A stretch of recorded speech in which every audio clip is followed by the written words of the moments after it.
This side and इस video में हम डिस्कस करने वाले about the topic local anaesthetic agents and the general anaesthetic agents. Both जो है बेसिकली कंबाइंड एनेस्थेशिया टॉपिक्स जो हम फार्माकोलॉजी के टॉपिक्स हैं।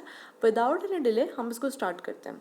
सो लोकल एनेस्थेटिक एजेंट्स होते क्या है? लोकल एनेस्थेटिक एजेंट्स ये ऐसे मेडिकेशंस है जो टेम्पररी आपके नर्व इम्पल्स जो है उसको ब्लॉक कर देते हैं। कोई पर्टिकुलर एरिया है वहाँ पे नर्व इम्पल्स है तो वहाँ पे नर्व इम्पल्स को ब्लॉक कर देंगे स्पेसिफिक एरिया में बॉडी के, जिसकी वजह से उस एरिया का लॉस सेंसेशन जो है वो चला जाएगा और पेन में आपको रिलीफ मिलेगा। बोलते हैं ना कोई पर्टिकुलर एरिया जहाँ पे आपको सर्जरी करनी है या पर्टिकुलर कोई एरिया, तो उसको उस पर्टिकुलर एरिया के नर्व इम्पल्स को टेम्पररी जहाँ पे जो नर्व सप्लाई जा रही है वहाँ आप ब्लॉक कर दोगे उसको, जिसकी वजह से उस एरिया में सेंसेशन चला जाएगा। नर्व नहीं होगे तो उसका वहाँ से सेंसेशन चला जाएगा और पेन में रिलीफ मिलेगा, पेन रिलीफ हो जाएगा। और लोकल एनेस्थेटिक एजेंट्स हमने देखे क्या होते हैं, मतलब बेसिकली लोकल एनेस्थेटिक एजेंट क्या करते हैं कि उस एरिया को ब्लॉक कर देते हैं, नर्व इम्पल्स को ब्लॉक करके अल्टीमेटली सेंसेशन चला जाता है और पेन रिलीफ होता है। ठीक है, लोकल एनेस्थेटिक एजेंट। देन वो काम कैसे करते हैं? What is the mechanism of action of the local anaesthetic agents? So ये काम करते हैं by inhibiting the influx of sodium ions. ये जो सोडियम आयंस हमारे बॉडी में जो सोडियम पोटेशियम चैनल आयंस जो होते हैं उसका सोडियम का जो इन्फ्लक्स होता है उसको इनहिबिट कर देते हैं ये नर्व सेल्स के अंदर, जिसकी वजह से बेसिकली जो नर्व इम्पल्स है जो एक्शन पोटेंशियल है वो जनरेट नहीं हो पाता, जिसकी वजह से जनरेशन और कंडक्शन जो होता है नर्व इम्पल्स का वो नहीं हो पाता। ये कैसे होता है कि सोडियम चैनल जो है which is achieved by the binding of sodium channel in nerve cell membrane से बाइंड कर जाएगा। इस is achieved by binding to sodium channels in the nerve cell membrane, blocking उनका, जिसकी वजह से उनका एक्टिवेशन और उनका जो एक्शन है वो ब्लॉक हो जाएगा, blocking their action and prevent करेगा propagation of the action potential. So this is the mechanism of action. किस तरह से काम करते हैं? सोडियम आयन के इनफ्लक्स को इनहिबिट करेंगे जिसकी वजह से कंडक्शन और नर्व इम्पल्स नहीं होगा। ये तो इस तरह से होगा कि सोडियम चैनल जो है वो मेम्ब्रेन में बाइंड कर जाएंगे। Sodium channel achieved by binding to, कहाँ से बाइंड कर जाएंगे? Sodium channel in nerve cell membrane, जिसकी वजह से उनका एक्टिवेशन और नहीं होगा और वो preventing the propagation of action potential. So that is the mechanism of action. Mechanism of action के बाद हम आते हैं क्लासिफिकेशन पर। सो क्लासिफिकेशन अलग अलग टाइप के लोकल एनेस्थेटिक एजेंट्स होते हैं। लोकल एनेस्थेटिक एजेंट्स 3 टाइप के होते हैं, long acting, medium acting and short acting. 3 type के लोकल एनेस्थेटिक एजेंट्स होते हैं, long acting, medium acting and short acting. Long acting क्या होता है? 180, लॉन्ग एक्टिंग मतलब वो 180 मिनट्स के लिए होते हैं। जो मीडियम एक्टिंग होते हैं दे वर्क फॉर द 60, उनका जो ड्यूरेशन ऑफ एक्शन होता है वो 60 टू 120 मिनट्स होता है। और सबसे शॉर्ट एक्टिंग जो होता है वो 30 टू 60 मिनट्स के लिए होता है। So classification, there are 3 types of local anaesthetic agents, long acting, medium acting and short acting. Long acting सबसे ज़्यादा ड्यूरेशन ऑफ एक्शन होता है उनका 180 मिनट के लिए, medium acting 60 to 120 minutes and short acting 30 to 60 minutes. So ये सब हमारे किस बेसिस पे होगा? ये जो क्लासिफिकेशन है कि उनका ड्यूरेशन ऑफ एक्शन क्या है, उसके अलावा उनका केमिकल स्ट्रक्चर क्या है। हमने देखा ड्यूरेशन ऑफ एक्शन देख लिया कि किस तरह से वो, मतलब उनका ड्यूरेशन ऑफ एक्शन कितनी देर है। उसके अलावा उनका केमिकल स्ट्रक्चर क्या है कि मतलब लोकल एनेस्थेटिक का इंटरनली केमिकल स्ट्रक्चर क्या है, उस बेसिस पर अमाइड भी होते हैं और ईस्टर्स भी टाइप के लोकल एनेस्थेटिक 2 टाइप के होते हैं। One is amide, another is Easter. So amide and esters on the basis of chemical structure. तो फॉर अमाइड जो होता है, हमारे देखा ना कि बेसिकली वो 3 टाइप के होते हैं, 3 कैटेगरीज में डिवाइड किया था, long acting, medium acting and short acting. So amide में हम देखेंगे लॉन्ग एक्टिंग का एग्जांपल है ब्यूपीवाकेन एंड डाइब्यूकेन। लॉन्ग एक्टिंग के लोकल एनेस्थेटिक एजेंट्स जो लॉन्ग एक्टिंग हो, अमाइड फॉर्म में लॉन्ग एक्टिंग हो, तो ब्यूपीवाकेन एंड डाइब्यूकेन। मीडियम एक्टिंग में कौन से आएंगे? लिग्डोकेन, जिसको हम लिग्नोकेन भी बोलेंगे, and also xylocaine. Medium acting है। अगर आपसे पूछा जाए जाइलोकेन कौन सा नेचर का, मतलब कौन सा नेचर का लोकल एनेस्थेटिक एजेंट है, तो आप कह सकते हैं वो अमाइड लोकल एनेस्थेटिक एजेंट है which is medium acting in. So also short acting कौन सा होता है? इसके अंदर अमाइड नेचर में मेपिवाकेन। लॉन्ग एक्टिंग में हमने देखा bupivacaine, also dibucaine. Medium acting में हमने देखा, मीडियम एक्टिंग में आएगा lidocaine and xylocaine. Short acting में आएगा mepivacaine. So bupivacaine and dibucaine, lidocaine, xylocaine and short acting में आएगा मेपिवाकेन। ईस्टर्स, अमाइड के बाद आएगा ईस्टर्स लॉन्ग एक्टिंग में कौन से ईस्टर्स आएंगे? लाइक टेट्राकेन आएगा, मीडियम एक्टिंग में आएगा कोकेन, ईस्टर्स कौन कौन से, लॉन्ग एक्टिंग में आएगा टेट्राकेन, मीडियम एक्टिंग में कोकेन, और short acting esters local anaesthetic अगर short acting duration of action हम दे रहे हैं ईस्टर फॉर्म में तो आएगा procaine, benzocaine, oxethazaine and the chloroprocaine. तो प्रोकेन शॉर्टेस्ट, अगर आपको शॉर्ट सबसे शॉर्ट बताने हों कि shortest local anesthetic agents, so they are the procaine and the chloroprocaine, ये important है काफ़ी। procaine, chloroprocaine, also lidocaine, lignocaine, ये वाला जो है that is very important, and xylocaine, so ये बहुत important आपको याद रखना है। तो शॉर्ट एक्टिंग कौन सा होगा ईस्टर्स के अंदर, procaine, benzocaine, oxethazaine and the chloroprocaine. Then we come to the administration. हमने देखे कितने टाइप कौन कौन से होते हैं कि अमाइड में हमने देखे long acting, medium acting, short acting, dibucaine, bupivacaine, lidocaine, lignocaine, xylocaine, और शॉर्ट एक्टिंग में हमने देखा मेपिवाकेन। ईस्टर्स हमने देखे tetracaine, cocaine, oxethazaine, procaine, chloroprocaine. So ये सब हमारे ईस्टर्स हो गए और अमाइड्स हो गए। Then we come to the administration. Administrate कैसे करते हैं हम इसको, एडमिनिस्ट्रेट हम इसको करेंगे different methods, for example infiltration से कर सकते हैं, नर्व ब्लॉक की हेल्प से कर सकते हैं। इनफिल्ट्रेशन की हेल्प से नर्व ब्लॉक, पर्टिकुलर एरिया आपने ब्लॉक कर दिया, नर्व ब्लॉक की हेल्प से topical route, also intravenous regional anaesthesia जिसको बायर्स ब्लॉक भी बोलते हैं, ये सबसे। तो आप कितने मेथड्स, कितने कितने तरीके होगा जिसके थ्रू आप लोकल एनेस्थेसिया दे सकते हो, इंजेक्ट कर सकते हो। सो इनफिल्ट्रेशन हो सकता है, नर्व ब्लॉक हो सकता है, ट्रॉपिकल हो सकता है, इंट्रावीनस रीजनल एनेस्थेसिया हो सकता है जिसको हम बायर्स ब्लॉक भी बोलते हैं। सो ये सब एडमिनिस्ट्रेशन रूट्स हो गए। उसके अलावा यूजेस, तो क्या कहाँ यूज़ में आता है हमारे local anaesthetic agents. So local anaesthetic agents की यूजेस जो है वो डेंटिस्ट्री में यूज़ में आता है, ऑर्थोपेडिक्स में काम आता है, डेंटिस्ट्री में यूज़ में आएगा, dentistry, orthopaedics, surgery, ophthalmology, obstetric and gynaecology, cosmetic procedures. तो ये सब में आपके काम में आएगा dentistry, orthopaedics, surgery, dentistry, orthopaedics, surgery, ophthalmology, orthodontics and gynaecology, cosmetic procedures. तो इन सब में आपके काम आने वाला है। Then they comes the techniques. Techniques जो है वो किस तरह से बेसिकली आपने देखे कौन कौन से कहाँ कहाँ काम आएगा लोकल एनेस्थेसिया, किस वे में। हमने तो एडमिनिस्ट्रेशन देख ला कि आप इनफिल्ट्रेशन से देख सकते हो, नर्व ब्लॉक करके दे सकते हो, वायर्स ब्लॉक, टॉपिकली, ये सबसे आप लोकल एनेस्थेसिया दे सकते हो। बट पर्टिकुलरली उनकी टेक्निक, फॉर एग्जांपल हमने देखे कि सर्फेस एनेस्थेसिया, टॉपिकल एनेस्थेसिया जो है उसको हम सर्फेस एनेस्थेसिया भी बोल सकते हैं। सो सरफेस एनेस्थीसिया, इसको ये टॉपिकल हो गया, टेक्निक्स भी कह सकते हैं। इनफिल्ट्रेशन, इसके अंदर जो कंडक्शन ब्लॉक है जो मैंने आपको बोला था, तो नर्व ब्लॉक, कंडक्शन ब्लॉक, इसके अंदर दो टाइप के आएंगे, field block and the nerve block. Conduction block के अंदर दो आएंगे, field block and the nerve block. Also उसके अलावा spinal anaesthesia is also there, epidural anaesthesia. So these are the techniques. After the techniques हम देखेंगे the different local anaesthetic agents in brief. Different local anaesthetic agents हमसे पूछा गया कि brief में बताओ डिफरेंट लोकल एनेस्थेटिक एजेंट्स के बारे में। So what are these different local anaesthetic agents. So different local anaesthetic agent जो हैं वो हमारे पास आएंगे, लीडोकेन, लिग्नोकेन, ब्यूपेकेन, जितने भी हमारे लोकल एनेस्थेटिक एजेंट्स हैं। अब हम उनको अगर ब्रीफ में देखा जाए तो क्या क्या काम करता है। लीडोकेन, अब सबसे पहले मैंने आपको बताया लीडोकेन, लिग्नोकेन, जिसको लीडोकेन और लिग्नोकेन भी बोलते हैं, ये बहुत इंपॉर्टेंट है। तो किस टाइप का हमने देखा, ये अमाइड होता है, और कौन सा था, ये मीडियम एक्टिंग अमाइड था। अमाइड लोकल एनेस्थेटिक एजेंट होता है, ड्यूरेशन ऑफ एक्शन इसका क्या है, मीडियम एक्टिंग होता है। यूजेस देखें इसके, तो कहाँ यूज़ में आता है लीडोकेन, डेंटल और मेडिकल प्रोसीजर्स में। जनरली आपके जब डेंटल प्रोसीजर्स होते हैं तो सबसे ज़्यादा उसमें क्या दिया जाता है, लीडोकेन में अगर आपको एनेस्थेटिक एजेंट्स देना है then you will give the local anaesthetic agent. तो lidocaine, lignocaine, that is given. And कहाँ यूज़ आता है, मेनली ये बहुत ज़्यादा इंपॉर्टेंट है, कहाँ यूज़ में आता है, ये डेंटल और मेडिकल प्रोसीजर्स में। तो लीडोकेन बहुत इंपॉर्टेंट हो जाता है उसमें, ये widely use for the dental and the medical procedures. Also minor surgeries में भी काम आता है, सूचर में, सूचरिंग प्रोसेस में। Also and nerve block, suture that is top, जिसे टाँक के ले रहे हो, कोई cut stitch, that is suturing. And also the nerve blocks, वहाँ आपके काम में आता है लीडोकेन, नर्व ब्लॉक करने के सूचर में। एंड मेजरली इंपॉर्टेंट इज कि डेंटल और मेडिकल प्रोसीजर्स में काम होता है डेंटल में। एंड एडवांटेजेस क्या होते हैं इसके, rapid onset and intermediate duration, कि ये इसका जो ड्यूरेशन ऑफ एक्शन है वो भी इंटरमीडिएट ड्यूरेशन का होता है, कि मीडियम एक्टिंग होता है। ऑल्सो ये रैपिड ऑनसेट होता है, तुरंत चालू हो जाता है, रैपिड ऑनसेट होता है। इस पर इसके एडवर्स इफेक्ट क्या देखने को मिलते हैं कि एलर्जिक रिएक्शंस कॉज कर सकता है, it transient numbness. So these are the lidocaine. About lidocaine के बाद हम देखेंगे ब्यूपीवाकेन। ब्यूपीवाकेन किस टाइप का होता है? ये अमाइड लोकल एनेस्थेटिक एजेंट है। Bupivacaine amide local anaesthetic agent है। कहाँ ब्यूपीवाकेन अमाइड में देखा था हमने, और it is that short meet it is long acting amide. And type कैसा होता है इसका? Amide local anaesthetic agent plus long acting. कहाँ काम में आता है ब्यूपीवाकेन?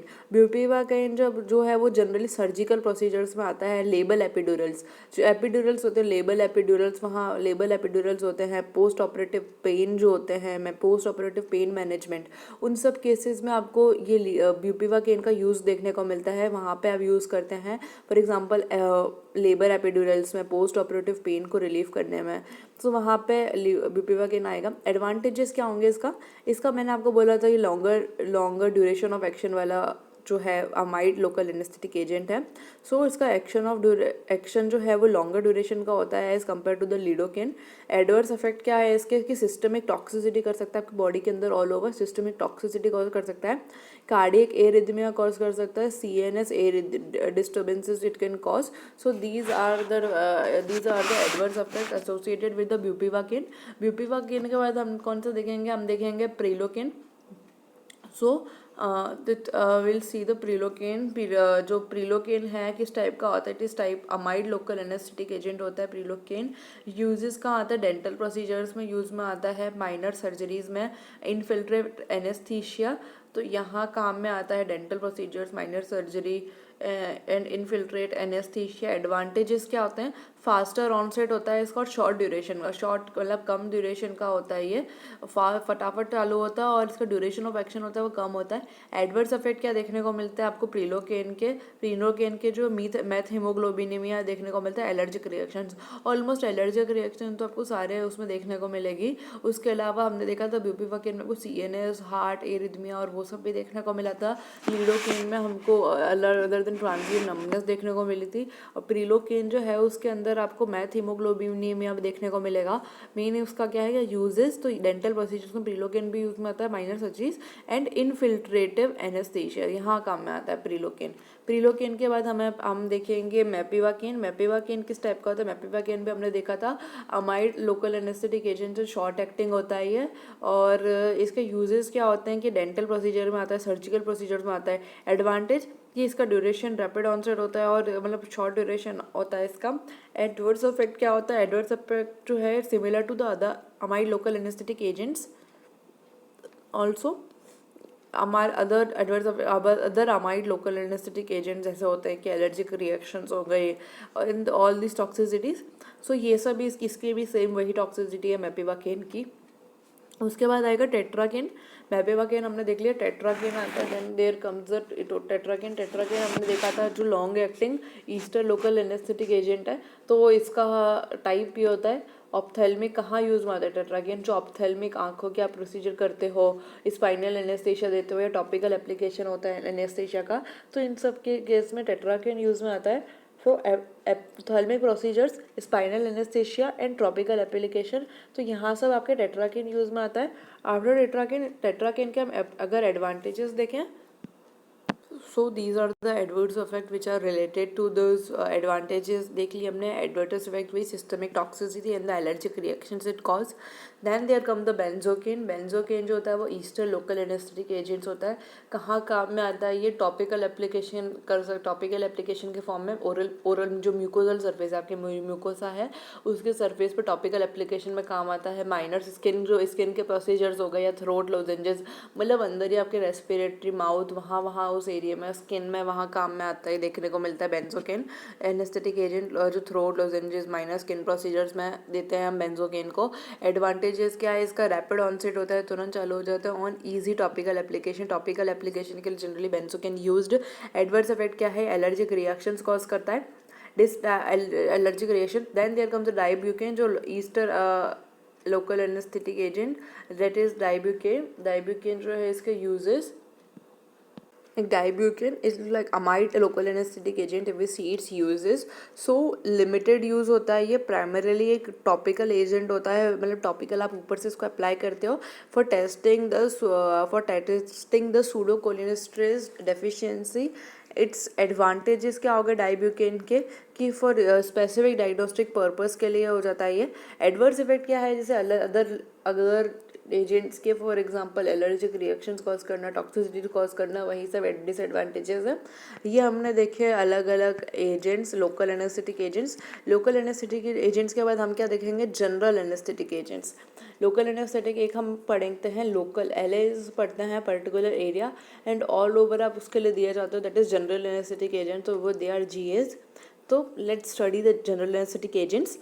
आप चाहें तो इसको एक सेपरेट टॉपिक कंसिडर कर सकते हैं, या फिर because we are reading anaesthesia so we can complete in a single video both the local anaesthetic agents and the general anaesthetic agents. Otherwise आप इसको सेपरेट टॉपिक्स लेके भी पढ़ सकते हो, this local anaesthetic agents complete section and the general anaesthetic agents complete section. So after this general anaesthetic agent जो हैं, they are the drugs और कॉम्बिनेशन ऑफ ड्रग्स। क्या होते हैं ये, ड्रग्स होते हैं या कॉम्बिनेशन ऑफ ड्रग्स हमको जिसको कह सकते हैं, दी आर द ड्रग्स या फिर कॉम्बिनेशन ऑफ ड्रग्स जो इंड्यूस करते हैं एक reversible loss of consciousness and sensation. ये इंड्यूस करते हैं रिवर्सिबल लॉस ऑफ कॉन्शियसनेस, एक आपका बोलते हैं ना एक थोड़े टाइम के लिए रिवर्सिबल लॉस हो जाता है कोई कॉन्शियसनेस का और सेंसेशन का, जिसकी वजह से पेन फ्री सर्जरिकल प्रोसीजर जो है या फिर मेडिकल इंटरवेंशंस, ये सब चीज़ें पॉसिबल हो जाती है आपके, कि टेम्पररी जो आपकी कॉन्शियसनेस और जो सेंसेशन है, आपका सेंस जो नर्वल सेंसेशन है, वो कुछ टाइम के लिए रिवर्सिबली लॉस चला जाता है वो, जिसकी वजह से जब आप सर्जरी वगैरह करोगे तो वो एक चीज़ पेनफुल हो जाएगी procedure and medical interventions. So the cardinal features of general anaesthetic agents क्या है, जो कार्डिनल फीचर्स है जनरल एनेस्थेटिक एजेंट्स के, वो होते हैं कि आपके जितना भी सेंसेशन है वो चला जाएगा, स्पेशली पेन चला जाएगा आपका, और स्लीप जो है स्लीप हो जाएगी, मतलब आप अनकॉन्शियस हो जाओगे, अनकॉन्शियसनेस देखने को मिलेगी, एमनेशिया देखने को मिलेगा जो भूलने का बीमारी एमनेशिया, इमोबिलिटी और मसल रिलैक्सेशन देखने को मिलेगा, immobility and the muscle relaxation. ये जो है ये पोटेंट और इवन इन लेस कंसंट्रेशन, और ये क्या होना चाहिए, आपके पोटेंट होने चाहिए, आप जनरल एनेस्थीसिया दे रहे हो तो इतने पोटेंट होने चाहिए, और वो कम कंसंट्रेशन में ही वो क्विक अनकॉन्शियसनेस जनरेट कर पाए, वो इतने कैपेबल होने चाहिए कि अगर आप उनको कम कंसंट्रेशन में भी दोगे तो भी वो एक क्विक अनकॉन्शियसनेस जनरेट कर पाए। तो these are the like cardinal feature जो जनरल एनेस्थीसिया के होते हैं। उसके अलावा we come to the phases या स्टेजेस, कौन कौन से स्टेजेस आते हैं जब आप जनरल एनेस्थीसिया देते हो, तो उसकी कौन कौन सी स्टेजेस आती है, स्टेजेस या phases of the general anaesthetic agents. तो स्टेज ऑफ एनाल्जेसिया, इसके अंदर हमारी 4 स्टेजेस आती हैं। फर्स्ट स्टेज है हमारी स्टेज ऑफ एनाल्जेसिया, सेकेंड है स्टेज ऑफ डेलीरियम, थर्ड आएगी surgical anaesthesia, fourth is medullary paralysis. So first is a stage of analgesia. Analgesia क्या होता है, that is the from beginning of anaesthetic inhalation. क्या होगा stage of analgesia में, कि कहाँ से चालू होगी ये जो एनेस्थेटिक इनहेलेशन, आप मतलब जो एनेस्थीसिया है उसको इनहेल करोगे, एनेस्थेटिक इनहेलेशन से चालू होकर आपकी कॉन्शियसनेस चली जाएगी और पेन प्रोग्रेसिवली एबॉलिश हो जाएगा स्टेज में। तो ये वाली जो स्टेज है कि आपने एनेस्थीसिया को इनहेल किया, जैसे आपने इनहेल करना चालू किया एनेस्थेटिक एजेंट को, टू द तब से लेकर जो कॉन्शियसनेस चली जाएगी, to the loss of consciousness, this stage is considered as the stage of the analgesia. So stage of analgesia में क्या होगा, आपने एनेस्थीसिया को इनहेल किया और तब वहाँ से लेकर द लॉस ऑफ कॉन्शियसनेस तक, that is stage of analgesia. Then there come the stage of delirium. Stage of delirium में क्या होगा, आपने देखा अभी तक स्टेज ऑफ एनाल्जेसिया में आपकी कॉन्शियसनेस चली गई थी, तो यहाँ से क्या है, कॉन्शियसनेस चली गई से लेकर regular from the two the beginning of regular respiration, आपकी कॉन्शियसनेस चली गई, इसके वहाँ से लेकर आपका नॉर्मल रेस्पिरेशन, एक रेगुलर रेस्पिरेशन चालू हुआ, वो वाली जो ड्यूरेशन है, वो जो स्टेज उसको हम बोलेंगे स्टेज ऑफ डेलीरियम। तो एनाल्जेसिया के में क्या हुआ, एनेस्थेटिक इनहेलेशन से कॉन्शियसनेस चली गई, डेलीरियम में क्या हुआ, कॉन्शियसनेस चली जाने से लेकर एक नॉर्मल रेगुलर रेस्पिरेशन अचीव करने तक। तो वो स्टेज है, इसके अंदर क्या होगा, एक्साइटमेंट बढ़ जाएगा, ब्लड प्रेशर बढ़ जाएगा, झरकी ब्रीथिंग देखने को मिलेगी। सो ये सब आपके स्टेज ऑफ डेलीरियम होंगे। Then there come the surgical anaesthesia. Surgical anaesthesia जो होता है कहाँ से चालू होता है, हमने देखा ये stage of delirium and to the regular respiration. So surgical anaesthesia begin it onset और begins of the onset of the regular respiration से लेकर cessation of the spontaneous breathing, regular breathing से लेकर it onset of the regular respiration जो है उसको वो चालू होगा टू द सीजेशन, आपका जो स्पॉन्टेनियस ब्रीथिंग है उसमें सीजेशन हो जाएगा, स्टॉपेज हो जाएगा. तो रेगुलर रेस्पिरेशन के ऑनसेट से लेकर cessation of the spontaneous breathing. और ये surgical anaesthesia like that stage, surgical anaesthesia most dental और प्रोसीजर्स जो होते हैं are carried out in lighter planes of this surge or of this stage. ज़्यादातर आपके जो डेंटल या सर्जिकल प्रोसीजर्स होते हैं वो इसी स्टेज में किए जाते हैं, इसके थोड़े लाइट फेज में किए जाते हैं. सर्जिकल एनेस्थीसिया जब आपके रेगुलर रेस्पिरेशन से स्पॉन्टेनियस ब्रीथिंग सीजेशन हो जाए. Also then there comes the medullary paralysis. 4 phases देखे हमने, एक तो stage of analgesia, stage of delirium, surgical anaesthesia and then medullary paralysis. Medullary paralysis जो होती है कहाँ से चालू होती है, ब्रीथ जो हमने देखा था लास्ट स्टेज में सर्जिकल एनेस्थीसिया में ब्रीथ का सीजेशन, तो यही चालू होगी from the cessation of breathing. Breathing के सीजेशन से लेकर जो सर्कुलेशन और डेथ है, जो सर्कुलेशन और डेथ जो है वो फेलियर हो जाएगा, to the failure of circulation and death. ये जो होती है ये कभी नहीं, it is never attempted, it is never tried, it is never attempted. So these are the 4 phases: stage of analgesia, stage of delirium, surgical anesthesia and the medullary paralysis. After that there comes the classification. Then there is a classification. So general anaesthesia में then हमारे पास आएगा classification of the general anaesthesia. So अलग अलग type से क्या होते हैं, तो इन्हेलेशन एजेंट्स आप इन्हेल कर सकते हो, उनको इन्हेल करके कंज्यूम करते हैं, उनको एनेस्थीसिया को इन्हेलेशन बेस से दिया जाता है. उसके अंदर लिक्विड्स आते हैं जैसे ईथर हो गया, हेलोथेन आ गया, आइसोफ्लूरेन, डेसफ्लूरेन, ईथर, हेलोथेन, आइसोफ्लूरेन, डेसफ्लूरेन. तो ये सब इन्हेलेशन एजेंट्स हो गए. गैशियस फॉर्म में आता है हमारे पास नाइट्रस ऑक्साइड. गैशियस फॉर्म में कौन सा इन्हेलेशन है, नाइट्रस ऑक्साइड. तो ये सब इन्हेलेशन फॉर्म एजेंट्स दिए जाते हैं. उसके अलावा इंट्रावीनस में कौन से आते हैं हमारे पास, फास्ट एक्टिंग जैसे थायोपेंटोन, सोडियम, प्रोपोफॉल, ये दिए जाते हैं. स्लो एक्टिंग में आपके पास आएंगे बेंजोडाइजेपाइन, जिसको हम डाइजेपाम बोलेंगे, benzodiazepine, diazepam. And then there come the dissociative anaesthetic agents, ketamine, ether agents, that is weak and general anesthetic agents. They are the potent general anesthetic agent and produces good analgesia and marked muscle relaxation. Then there comes dissociative anaesthetic. Ketamine होता है जिसके अंदर ether होता है. Ether जो है week general anaesthetic agents है. Potent होता है, अच्छा एनाल्जेसिक जैसे प्रोड्यूस करता है, मार्क मसल रिलैक्सेशन देखने को मिलता है इसको. पर यूज़ नहीं करते ईथर को हम, क्योंकि अनप्लीजेंट और इन्फ्लेमेबल होता है. Then there comes the halothane. Halothane जो होता है वो उसका क्या होता है कि हेलोथेन जो है वो लिक्विड, वो बेसिकली लिक्विड में है आपके, वो लिक्विड में आपके इन्हेलेशन एजेंट्स है, जनरल एनेस्थेटिक एजेंट जो आपके वोलेटाइल लिक्विड, और उसका वोलेटाइल लिक्विड होता है और उसका ऑर्डर जो होता है स्मेल प्लीजेंट ऑर्डर होता है, स्वीट ऑर्डर होता है. ये नॉन इरिटेंट होता है और इन्फ्लेमेबल नहीं होता, इरिटेंट भी नहीं होता, इन्फ्लेमेबल भी नहीं होता. पोटेंट ये है ये. और फॉर इंडक्शन के लिए 2 से 4% होता है, फॉर मेंटेनेंस के लिए 0.5 to 1%. ये जो होता है वो स्लीप एमनेशिया जो है, it induces the sleep anaesthesia quickly, और स्लीप एनेस्थीसिया को क्विकली इंड्यूस करता है. ये स्मूथ इंडक्शन और एमरजेंस देखने को मिलता है इसमें आपको. इसका लो रिस्क है sensitisation of the heart to the catecholamines, low risk of sensitisation of the heart, it having the low risk of sensitisation of the heart to the catecholamines. ये सब इसके एडवांटेजेस होगा. इसके डिसएडवांटेजेस क्या है, ये hepatotoxicity cause कर सकता है. हेलोथेन जो है इट कुड कॉज हेपेटोटॉक्सिसिटी, ये हार्ट को सेंसिटाइज कर सकता है और एरिथमिया कर सकता है. It can sensitise the heart to the arrhythmia. So इसके डिसएडवांटेजेस हो गए. आफ्टर दैट हम देखेंगे जो लिक्विड में हमने देखे थे कि और जो इंट्रावीनस एजेंट है, intravenous agents, before this intravenous agent liquid में हमने देखे थे ether, halothane, isoflurane, डेसफ्लोरेन.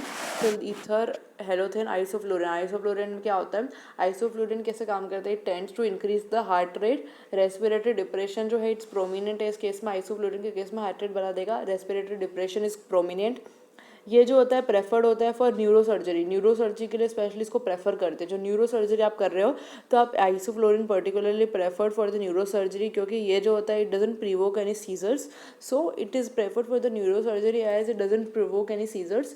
Then there come the isoflurane के बाद डेसफ्लूरिन. डेसफ्लूरिन जो है वो इंडक्शन एंड रिकवरी बहुत फास्ट होती है. डेसफ्लूरिन की induction and recovery are very fast.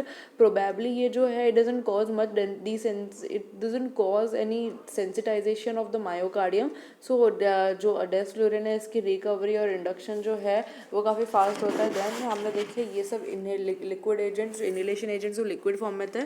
फिर हम देखेंगे नाइट्रस ऑक्साइड.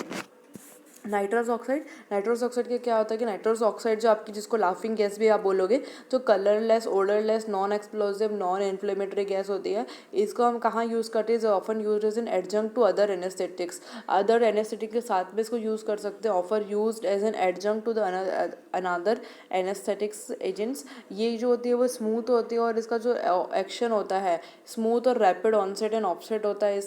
इसका मेटाबॉलिज्म बॉडी के अंदर मिनिमल होता है। नाइट्रस ऑक्साइड का N2O का आपका जो बॉडी के अंदर मेटाबॉलिज्म में काफ़ी मिनिमम होता है। ये जो है कोई टॉक्सिसिटी नहीं करता लिवर, किडनी, ब्रेन एक्सेट्रा को। इसके मतलब नाइट्रस ऑक्साइड आप देखेंगे no toxicity to liver, brain, kidney etcetera. और वहीं आप अगर 70% नाइट्रस ऑक्साइड, 25 से 30% आप ऑक्सीजन और 0.2 से 2% अगर जनरल एनेस्थेटिक एजेंट, एक कंबाइंड मिक्सचर आप यूज़ करेंगे तो सर्जिकल प्रोसीजर में ये पूरा कंबाइंड मिक्सचर 70% N2O, 25 से 30% आपका ऑक्सीजन एंड 0.2 से 2% आपका GA, ये यूज़फुल होता है सर्जिकल प्रोसीजर्स में। ये ऑल्सो वीक मसल रिलैक्सेंट है। Nitrous oxide weak muscle relaxant होता है। इसका डिसएडवांटेजेस क्या हो गया कि वीक मसल रिलैक्सेंट है और ये आप मेजर सर्जरीज में अलोन केवल अकेला नाइट्रस ऑक्साइड यूज़ नहीं कर सकते। तो हमने इसके फायदे क्या देखे कि कलरलेस, ओडरलेस और non inflammatory, basically non inflammatory, non explosive gas है। ये जो होता है स्मूथ और एक्शन ऑफ रैपिड होता है, टॉक्सिसिटी नहीं करता है और ये इसको सर्जिकल प्रोसीजर में यूज़ करते हैं इस मिक्सचर को। सो ये सब हो गया nitrous oxide. After nitrous oxide हम देखे तो जो इंट्रावीनस में जो होता है बेंजोडाइजेपाइन के बाद है diazepam and diazepam and midazolam and so ये वाले होते हैं जो स्लो एक्टिंग होते हैं। तो किस टाइप के होते हैं मैंने आपको बताइए। इंट्रावीनस होता है एंग्जियोलाइटिक एंड द सीडेटिव। ये जो होते हैं बेसिकली ये they enhance the inhibitory effect of the gamma amino butyric acid. जो गाबा होता है ना आपके ब्रेन के अंदर, तो गाबा में उसके जो इनहिबिटरी इफेक्ट बढ़ा देते हैं, hence the inhibitory effect of the GABA. Brain में गाबा की इनहिबिटरी जो अफेक्ट्स, उसको इनहिबिटरी इफेक्ट्स बढ़ा देते गाबा के। ऑल्सो इनके एडवांटेजेस क्या होगा ये सब, तो ये इसका फंक्शन हो गया कि किस तरह से काम करते हैं। ये इनहिबिट करते हैं affect of they enhance the inhibitory effect of the GABA in the brain. Also their advantages are कि ये जो है उनकी they effective in reducing the anxiety. Anxiety कम करने के काम में आते हैं आपके, और एक सीडेशन प्रोड्यूस करने के काम में आते हैं। इनका जो एक्शन होता है वो रैपिड ऑनसेट होता है और इसका जो ड्यूरेशन ऑफ एक्शन होता है वो भी कम होता है। So they having rapid onset and short duration of the action. ये इनके और एडवांटेज क्या है?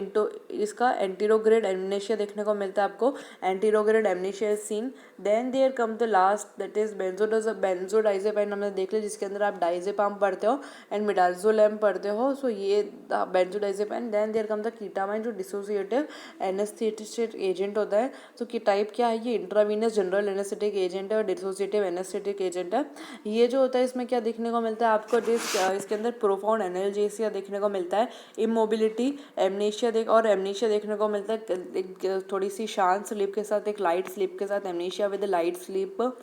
ये कहाँ पे ऐड करता है? जो आपके एनडीएमए रिसेप्टर्स होते हैं ब्रेन में, वहाँ ऐड करने को मिलता है। ये आपको कहाँ ऐड करता है? कीटामाइन बेसिकली। तो कीटामाइन आपसे पूछा जाए, कीटामाइन जो जनरल एनेस्थेटिक एजेंट है वो कहाँ एक्ट करेगा? It act on the NDMA receptors in the brain. इसका एडवांटेज क्या है कि इसका जो ड्यूरेशन ऑफ एक्शन है बहुत कम समय के लिए काम करता है। ये मतलब इसका ड्यूरेशन ऑफ एक्शन है, शॉर्ट ड्यूरेशन ऑफ एक्शन है इसका कीटामाइन का। ऑल्सो ये कहाँ यूज़ करते हैं हम? बर्न ड्रेसिंग में यूज़ में आता है। इसको हम डाइजेपाम के साथ कंबाइन कर सकते हैं। कोई ट्रॉमा वगैरह हुआ है तो डाइजेपाम जो है वो आपके कंबाइन कर सकते हैं। कोई डाइजेपाम, ये जो बेंजोडाइजेपाइन है, ये आपके एंग्जाइटी और सीडेशन प्रोड्यूस करने का काम करते हैं। सो आप इनके साथ कंबाइन भी कर सकते हैं, combine with diazepam in trauma, surgery etcetera. ये कहाँ यूज़फुल होते हैं? Also useful in the bronchospasm. Bronchospasm में भी काम में आता है। ऑल्सो दे में कॉज हेल्यूसिनेशन या फिर विविड ड्रीम्स ड्यूरिंग एमरजेंस। ये इसके डिसएडवांटेजेस क्या होगा? ये आपके हेल्यूसिनेशन, कीटामाइन जो है ये जो जनरल एनेस्थेटिक एजेंट है आपके हेल्यूसिनेशन कॉज कर सकता है, विविड ड्रीम्स हो सकता है ड्यूरिंग द एमरजेंस।